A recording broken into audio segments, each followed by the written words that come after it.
Coach, thanks for doing this. We took we Oh took yeah, I'm excited to get these topics out there. yeah, man. We we put a little pause on the whole social media thing for about a month to really try to revamp everything that we're doing, get more structured, get more systemized, and also implement a little bit more efficiency in the way we time it out. So it's an honor to have you do this with us as we revamp it. Uh, Something that's really been on my mind, right? As we've developed over, we're going on a year now as with you as my coach, and Yep.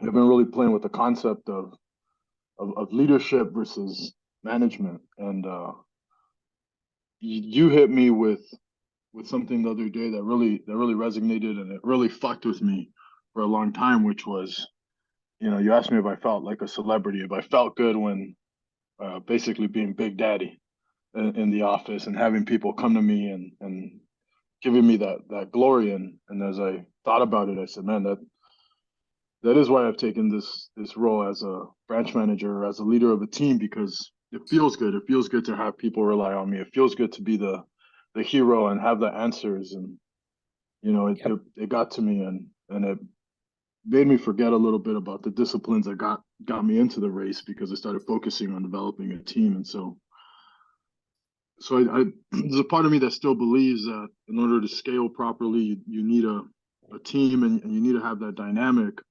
But where do you find the discrepancies or the difference between being a good leader and still focusing on your business versus being more of a manager? And like, what separates one from the other, and what makes one more successful, and where do you see yourself within the two um within the two roles?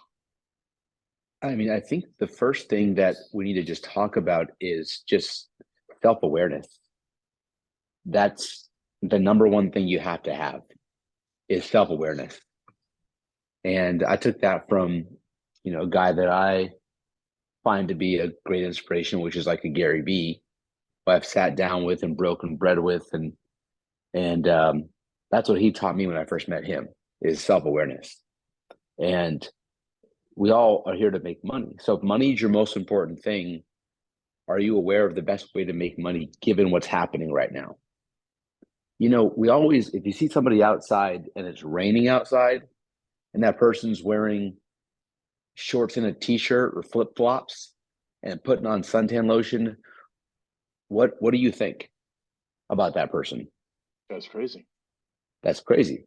This That guy's is, out here yeah. putting on suntan lotion and it's pouring outside. He must be a little nuts. So that guy is not aware that it's raining outside. In this market right now, yeah, in 2020, 19, 18, whatever, 21, even part of 22, build a big team. Because if you're aware of what's happening in the market and you want to do real estate or mortgage, buyers just need somebody to help them. Everybody wants to buy. You can build a gigantic team and they're going to make you money. The market did a little bit of that. It's completely changed. And the guy out there wearing suntan lotion and putting on flip-flops when it's raining, to me right now, is that loan officer or real estate person spending their time building a huge team of salespeople. Because if it's super hard to sell right now, why would you want a whole team of a lot of salespeople? When the market's ripe, you'll know. When the sun comes out, put that lotion on. Get out there and get your tan game on. But right now, if you're a self-aware salesperson, I would not advise you to go build a giant sales team. I'm not saying don't build a sales team. I'm saying if you're going to build a sales team, you've got to build it with like-minded, high-producing salespeople, not people that are going to need your time to coach them along. I ain't got time to coach if I'm running a sales team. I got to be part of the production and get deals closed. It's kind of like the NBA playoffs. If you watch it, in the NBA regular season, they'll have a rotation of 10 or 12 people. They all share the ball, see who can play. In the playoff, once it's go time, it's 7 or 8 people play, and you have to be the best player to play in the playoffs. Right now, this is high stakes poker. This is big money stuff. You've got to make sure that everybody on your team is fully producing and adding to the value, because it ain't sunny skies right now. It takes someone to gut it out. Yeah, absolutely. How do you find the discipline to be able to say this is my time, right? So that when you set your green time, like what are the like how do you time block it, and how do you integrate all the other businesses that you're a part of to be able to maintain that schedule? Like where you have the basketball with your kids, you have life, you have investments, you have media, you have your book, you have coaching, and you still find time to stay on the phones and sell. So like how do you structure your day? What's that like? So it's extreme competitiveness, me against me every day, and against the clock, that I'm fighting against time every day. I know how valuable all the things are that I want to do, and you got to give them all your fair time. I have 4 kids. One plays basketball, one does soccer and cheerleading and gymnastics, one does baseball and football, and one does whatever his older siblings want to do. They all need personal time. So if I blink at an email and stop selling, I don't get all my sales calls in. And I have like a high self-worth. So I don't feel good about myself at the end of the day if I've let some of my obligations slip away. I can't go to bed at night. If I haven't gotten all my emails and my stuff or gotten back to things on my to-do list, I feel like a worthless human being about myself. So if you don't feel like you are a Hall of Famer or like you're a superstar, then yeah, you'll settle for just like letting things get the best of you. But if your self perception is, I'm great at what I do, then other things are not going to affect me. You think Kobe was, after a bad game, not going to get in the next morning at 3 a.m. and shoot 1,000 shots? If he slept in, he wouldn't be able to live with himself. So I can't live with average. I can't live with failing. Failure is not even an option. Failure is not in my vocab. I can't spell failure.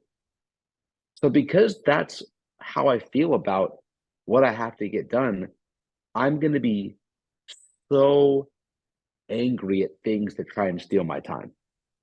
If someone calls me and it's my green time, like my own mother called me on my birthday during green time. I'm not answering that phone call. I know she loves me. I'll call her back at 5 o'clock. But if I start getting on a 13-minute call with my mom, now I know nothing's wrong. I know if it was a family emergency or she needed me, I'd pick up the phone because that's more important than anything. But she wants to call me and tell me how much she loves me, and I didn't need that right there. I got calls to make.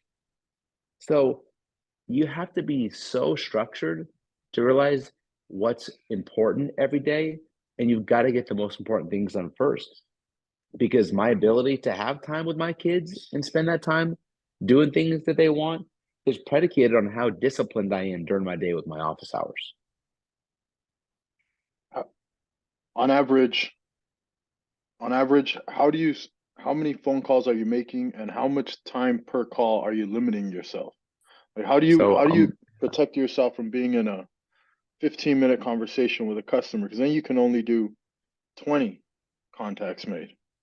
so I set my week up and I say these are all the people I have to touch this week plus new business. And that's probably about 500 people per week I have to touch. So stuff's going to come up. So with 500 people a week, it's 100 people per day. So Friday night comes and I have 43 people I haven't gotten to. I'm getting up Saturday and Sunday and touching those people with at least a text or something. So I'm going to hit my number, and I can't help. There's stuff that pops up. There's business emergencies. There's critical file stuff. There's loan level stuff. There's family stuff. There's school things and sports stuff that pops up during the week. Okay, I may lose a game, I may lose a day, but I ain't losing a series. You best believe it's a 7-day series, Monday through Sunday. If I wrap it up in 5, great, I get my weekend.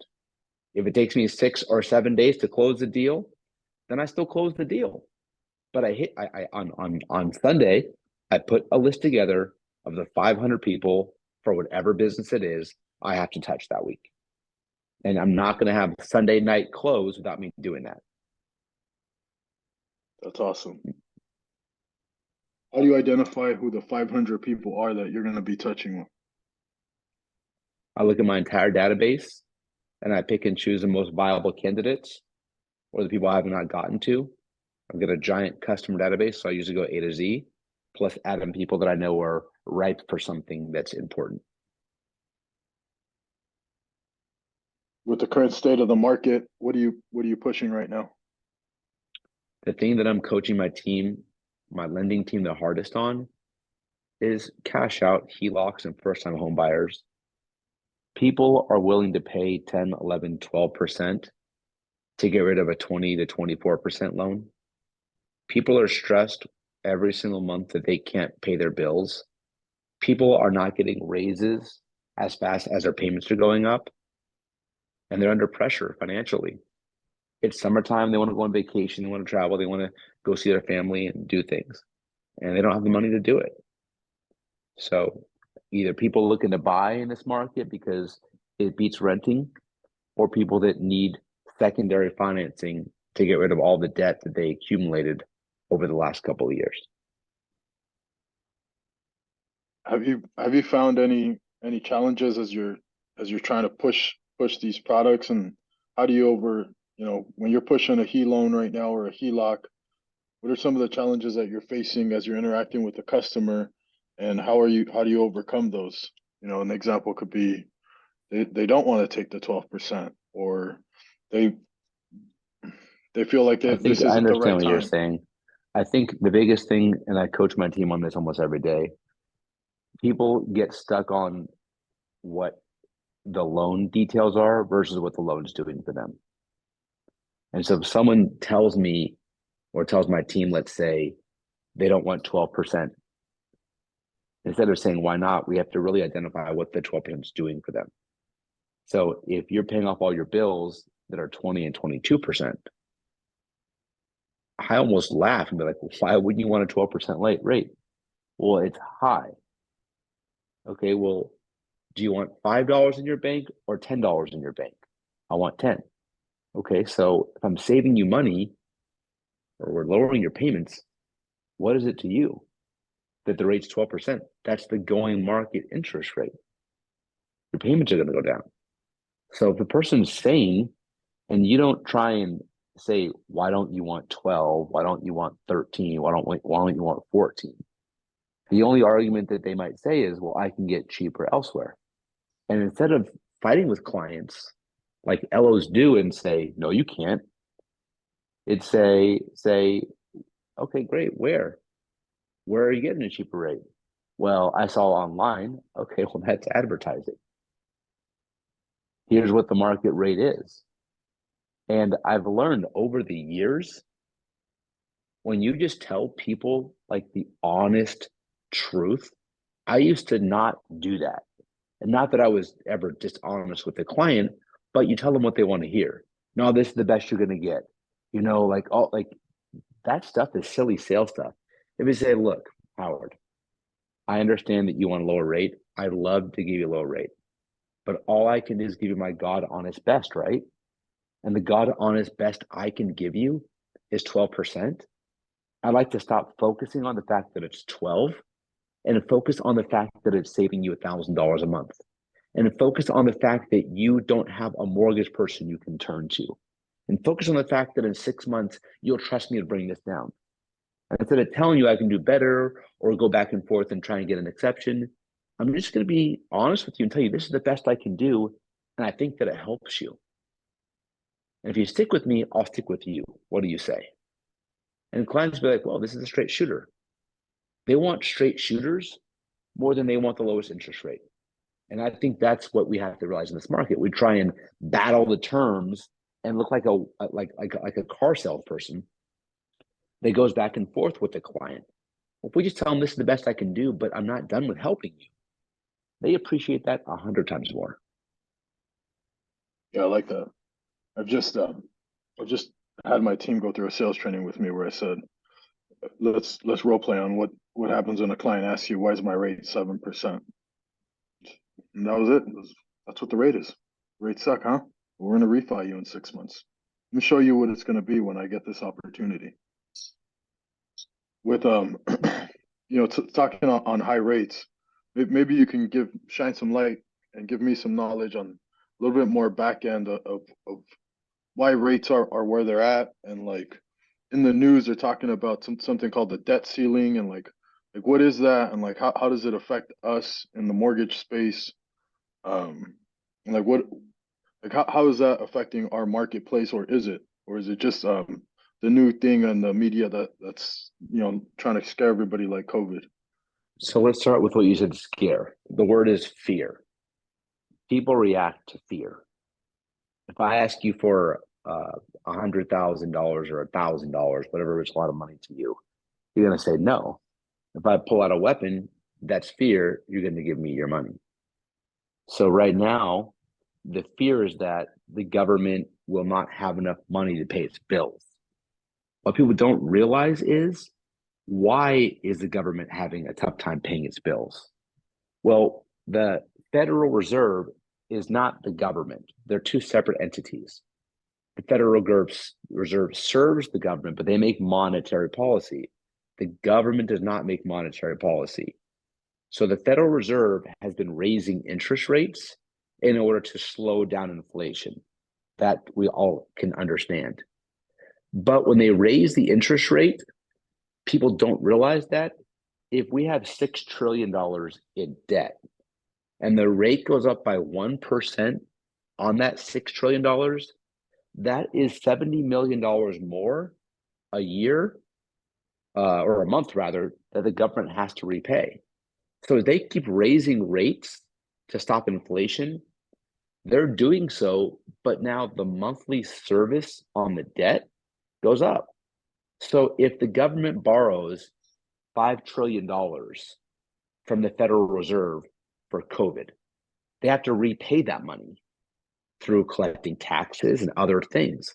But they also have to service the debt, like a loan you or I would get. So right now, the government is running low on money because in like what our representatives do, our leaders of this country do, is they set a debt limit. And they say, here's the maximum money that the government can freely borrow from the Federal Reserve. Because if they have no limit, then they'll just borrow so much money, our currency value will tank. So they have to go up, that debt limit gets squeezed because cash reserves go down. Just like you or me, if our rate goes up on our credit cards, what happens to your cash? It goes down because you got to service your debt every month. So right now, everyone's afraid. And if the government defaults, let's just say, and they don't raise a limit, it can't afford to pay its bills. What are its bills? Its bills are its employees. Its bills are its debt to its creditors, like other countries. And its bills are also like Social Security. So if you're someone that's retired and your employer is the government, you get pension or Social Security from the government, and your employer goes bankrupt, how are they going to pay your Social Security? So that's the fear right now that's in the marketplace, is the government will not be able to cover its bills. That's the genesis of that. So any questions on that part of the question? Does that make sense? That makes sense. Okay. So now how does that affect our market? Well, the value of our dollar would tank if our government can't pay its bills. And so that's putting pressure on the markets right now, because the reason why the US is such a strong economy is it's the world's reserve currency. It's the most stable currency out there. And if our currency becomes unstable, then we're not the world reserve anymore. And we become a financial less than world power. So it sucks because they can't pay their bills. It sucks because we aren't the reserve currency. But will they reach a deal? I can't see how they won't. because it would be catastrophic to our economy if it does. But does it affect people on their day-to-day life? Not really. As long as they raise it, they aren't dipping into your pocket. How will they get that money back? Well, as the Fed start cutting rates eventually, it becomes easier to service its debt. And they have to put together a good plan for reducing their overhead. But I mean, look, they just hired 65,000 IRS agents. They just advanced all the student loan debt money. So all these things are things that seem like they're free money, but they're money that we as taxpayers eventually have to pay back at some point.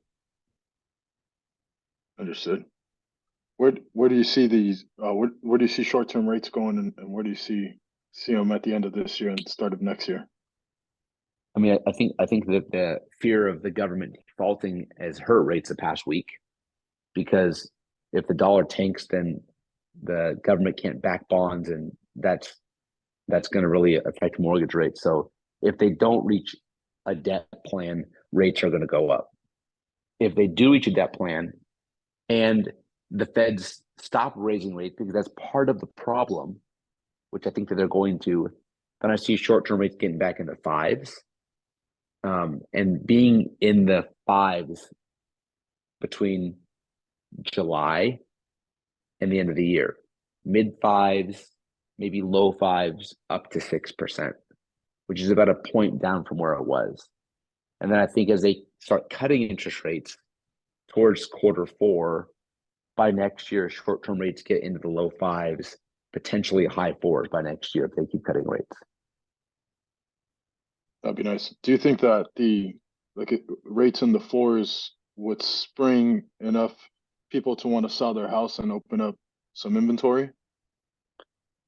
I don't think that that's going to happen, because there was never an abundance of inventory when rates were in the twos. People have been through a lot in their lives the past couple of years, and moving is the most stressful thing you could ever do. So I just don't see people moving because they have all this equity. They have to pay taxes on their proceeds. I think home buyers are already buying. I think if rates get back into the fours, there'll be a little refi boom, because anybody that bought in the last 12 to 18 months will get a better rate. People are willing to then trade their 3 in for a 4 to do debt consolidation. So I think if rates touch 4.7, 4.6, 4.5, you'll see a big refi boom because of those two reasons. Because debt is still going to be out of control for both people. Yeah. How right now in my marketplace, we're already seeing offers on most home prices are about 600,000 out here in Riverside. And we're seeing home prices with 20 off. We're saying, sorry, homes with 20 offers, escalations of 50, 60, 70,000 over. What are some of the ways that you help your buyers win that battle? And what do you do with your agents when they can't get your offers accepted? We probably have 20, 30 offers out right now, and we're not converting on the amount of offers that we have being placed. I mean, I think that's a great question. And that goes back to how things were before. I think buyers feel like rates will come down and they want to buy houses. People just want what they want. So from that standpoint, how does a buyer get their offer accepted? Well, I think it's important. I think a relationship gets a deal done right now, because if the listing agent goes back to their seller and presents 20 offers and says, I know this agent, I know this buyer, they're actually going to perform, they have the cleanest offer, that's going to make the most sense. So you've got to have your buyer's offers be clean and kind of be willing to go in fully non-contingent, because a seller doesn't want to. The number one thing they're concerned with is having to put the home back on the market and doing this again. It's too stressful for them. They've got to know that the offer they accept is going to close. They'd even take a couple thousand less for a guaranteed close, like a cash buyer. So when we're having our clients write offers, or I'm coaching my loan officers, we can't, if a client says, I want to put down 20%, but they have 50% liquidity, we're writing offer at 50% so that it matches what they could qualify for. As you're submitting your offer, you've got to take all the contingencies away, except for maybe the inspection and an appraisal, wherever they're comfortable with. So you have to write the best offer you possibly can, and you've got to get a relationship with the seller's agent.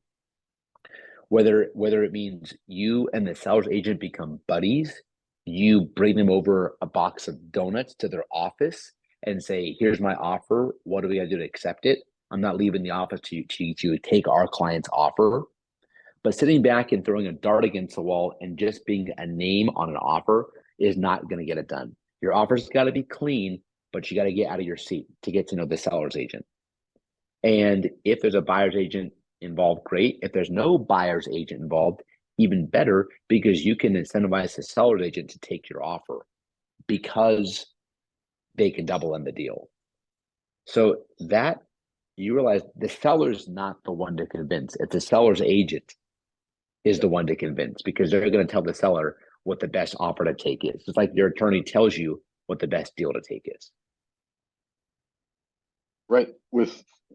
That's a good point right now, with you're sending your buyers straight to the seller's agent. So you're doing most of your lead gen. You don't go after real estate agents like the traditional model. Now that we've been so high focused on PPC, and the majority of our buyers and our refis and our HELOCs are all coming from PPC, what do you do when the client's fully pre-approved? Are you sending them to open houses? Do you assign them to an agent? Do you say, hey, give me a list of 4 homes that you're gonna want to see, and then call those listing agents and say, I'm gonna send my buyer? Here's a little trick. Zillow now does coming soon. Realtor.com and the other websites don't do coming soon. But a week before a property goes on the market, realtors good ones will put coming soon in the MLS. That's so that other agents can know about it and see what's coming, and they can get maybe a buyer in contract before it goes to market. If you go to Zillow coming soon, you have to go in notifications and you have to click, one of those as one of your defaults. You can get all the coming soons in Zillow. Have your buyer call the agent and be like, hey, I'm a buyer. I saw your listing coming soon. Most agents don't even know that Zillow does this. So if you call the agent and say, hey, this property is coming on the market, I see your listing agent. Would it be possible to come see it before it was in the market? And then write a full price offer. You're having the buyer call, or are you calling for the buyer? The buyer calls, I call with the buyer. I have my loan officers who I coach call with the buyer. It's always first to market. Yeah. Are you seeing that out in your marketplace right now? Depends on the price point. Anything that's in a reasonable price point, yeah. The jumbo stuff I'm seeing come down. The high end properties are coming down because most banks, there is no loan over $3 million in the market unless it's portfolio, and portfolio like private client. That's why the high end stuff is soft. Banks would write $7, $8, $10 million loans before easily. Now they want to stop at 3. So the high end stuff is either all cash, or you have to be like a private client of a bank, or deal with like a Chase, JP Morgan, Wells Fargo private type loan. But the stuff that's government, $1 million or under, they can be backed and can be done with low down payment. That stuff is flying off the shelf still. That's wild. That's all we got out here is the that lower tier first time home buyer, VA, FHA, low down payment. It's bananas. It's bananas. It's been fucking wild, man. I've never seen some shit like this where we're pulling all the right levers on the front end. We're getting the pre-approvals out. We're sending out 1-2 pre-approvals a day. these motherfuckers just ain't going in escrow. Like The game's it's changed. it's so wild. I retooled everything. I retooled the tasks. I retooled green time for everybody, locking my doors, staying till 8 o'clock at night. And how do you stay, how do you stay positive through this? Like, just being frank, earlier this week, I just got so discouraged, man. I got multiple offers out over the weekend. Nothing gets accepted. I come in Monday. I was eager, following up on listing agents, and call after call just getting rejected. How do you keep strong through this? Like where do you find the fucking bandwidth to keep going? People forget that mindset is a muscle. Your mind's the strongest muscle in your body. If you don't work on your mind is soft. Imagine never working out a day in your life. Yeah, maybe you're in shape, but you're not. You're still soft. Your mind's a muscle. You got to work it out. Like you got to push yourself to the mental capacity, and then realize that's what I'm capable of doing. Like you've been through hard stuff in your life. I know you have been. Like hard life stuff in your life. Yep. Like that took you working out your mind muscle to get through that. So a little borrower cancel or higher interest rates should be an easy rep because you can do 20 reps. This is a 2-rep exercise. But remember that you've already been through a mind muscle exercise before. Maybe it was something different, but it took you stretching your mind. Maybe it was a bench press. This is the squat, but it's still muscles that you have to work out. So it's remembering I've been through tough stuff. I can do tough things. I can be successful in a tough environment. And that's a mindset that you have to work on every day. Yeah, no, that's still show up every day, right? You still show up every day to keep going. It's Yep. it's been an interesting ride, and yeah, I look forward to these calls, man, because this wraps me up and gets me right back, man. When I forget, like fuck, doing the right things, man. I retooled everything. I got out of the agent business. I went into the internet. That's got to be one of the more challenging transitions I've made. But what's been some pretty interesting is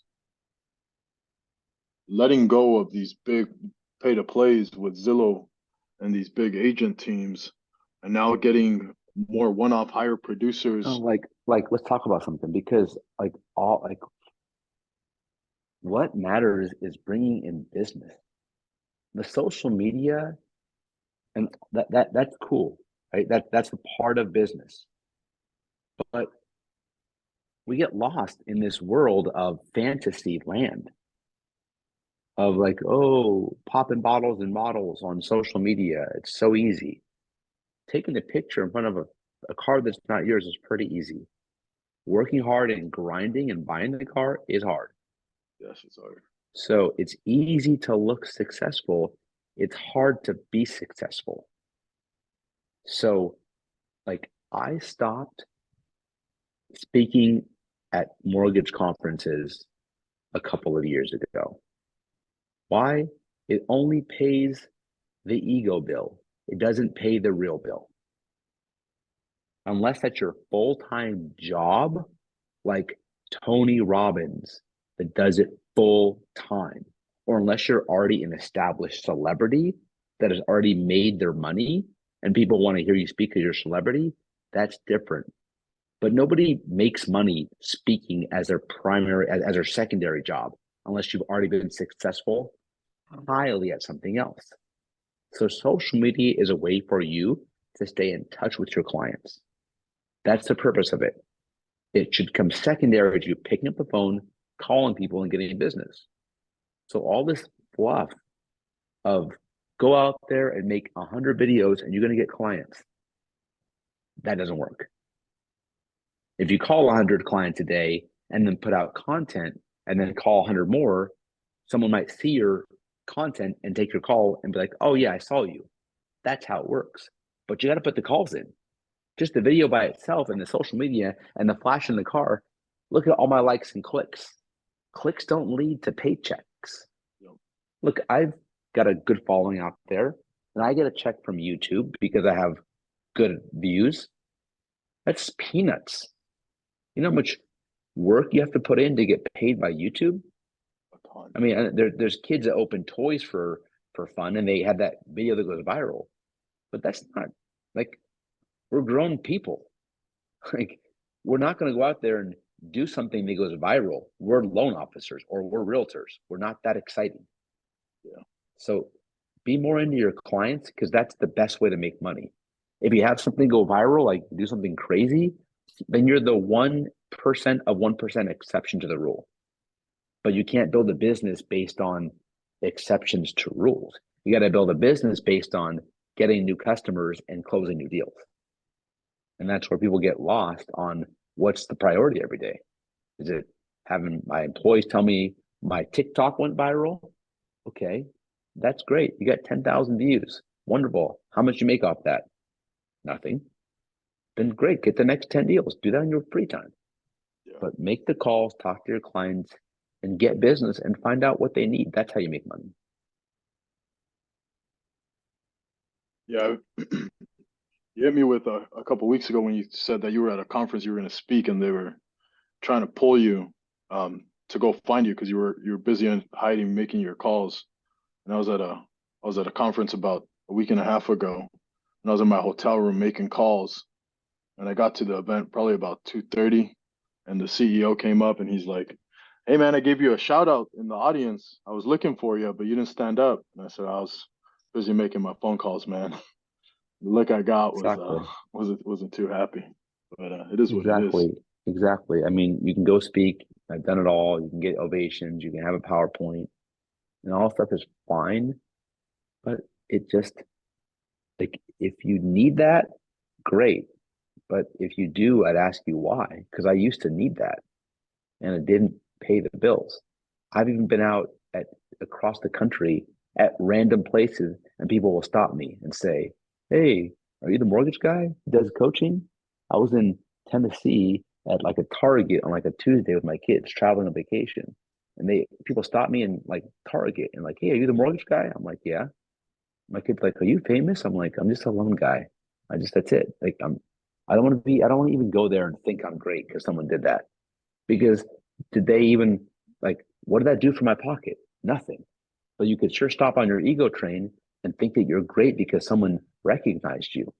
I know a lot of really broke celebrities that no longer have a paycheck because their 10 minutes or 10 years of fame ran short. I don't want that. I want to deal with clients who always come back because we provide good service. And the rest of the stuff is cool. But remember, there's a lot of broke celebrities out there that had their fame, and people will stop to take a picture and want to tell them how great they are, but won't pay them for anything because their sun is setting. But if you have more clients and you're growing your business, your sun is rising every day. That's incredible.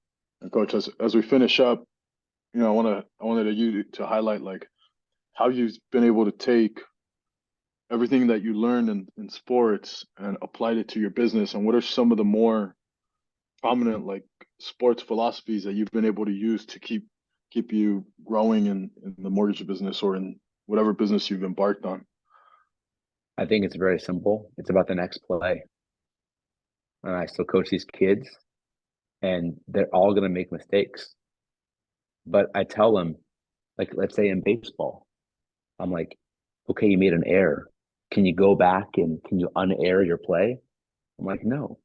I'm like, you have two choices. The ball's going to find you again. You can either think about the last play or forget about the last play, because the only one that will help the game is the next one. It is what it is. If you lose a client, you lose a deal, have a bad day, lose an escrow, lose a commission, it's not even worth thinking about for half of a second, because nothing about the past helps you in the future except for the experience you learn from it. Great. You get your glove down next time, right? And you make the next play. And you will feel so good about yourself for the next play. You never remember the games that you lose. You only remember the games that you win. Really. Like the losses happen to all of us, but the wins happen to the fortunate ones that have a short memory. So in sports, as in life, you got to keep moving. You can't ever stop. When you stop, you slow down.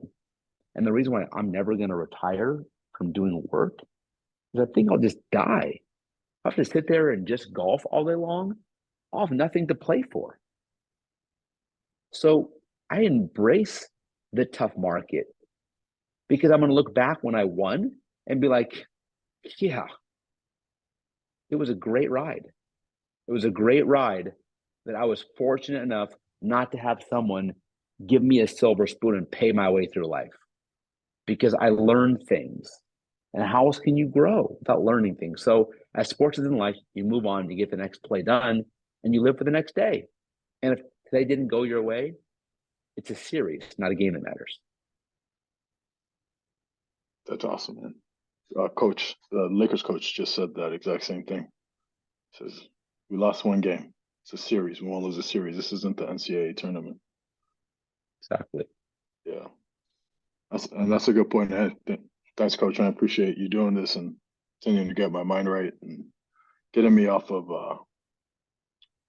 being subject to other people running my business. It's been huge to transition to PPC, man. It's been less expensive, higher results. It's been difficult to learn how to convert the online leads, but I think we figured it out. We got 5 escrows off PPC. And you're gonna keep figuring it out because you're in search of that truth. So just keep grinding. I'm proud of the work that you're doing, and like it ain't that hard of a thing to wake up every day and just go for it. Yeah, I appreciate that. Thanks, Coach. All right, Anything else you want to get out? Anything you want us to put out for you? No, I don't need anything. I mean, look, I'll share this on my podcast too. So just get us a copy of it. But I don't need followers. I don't need clicks. I don't need go sign up for a coaching session. No, like if I gave you value, then this is what it's all about. So I'll spread the word on my social. If my clients are watching this and you guys are in debt, I'm doing this for you. So hit us up. But social equity, no. Let's make some deals done. That's all I care about. Let's go. All right. Thanks, Coach. Appreciate your time. All right. You too, bro. Right. Peace out, Holmes. Talk to you later. Later. Bye.